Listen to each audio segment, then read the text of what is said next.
In a basic pole routine, it's important to have a nice balanced mix of spins, tricks, climbs, and transitions.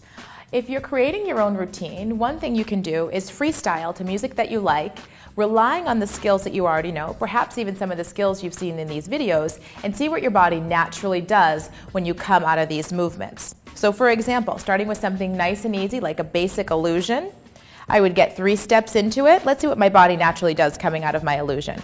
I step right, left, right, bowing away in my nice half moon shape. Then I create my X. Pivot, face the pole, left hand goes under the right.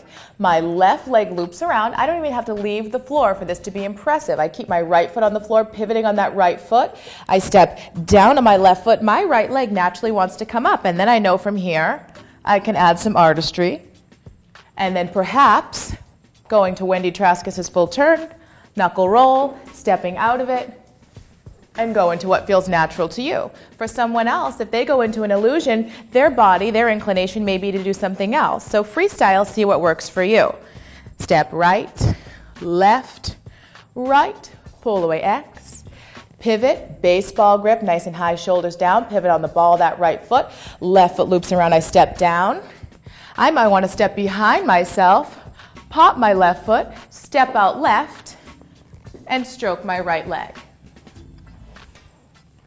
So do what your body naturally flows into doing next versus necessarily forcing yourself to go into something that feels unnatural.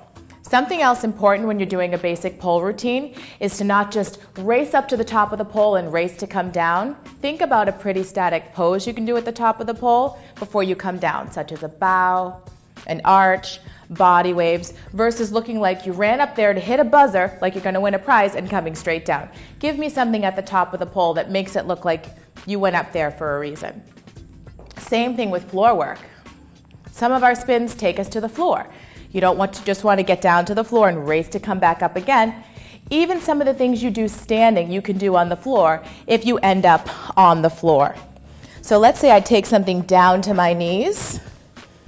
Even something as simple as a head roll,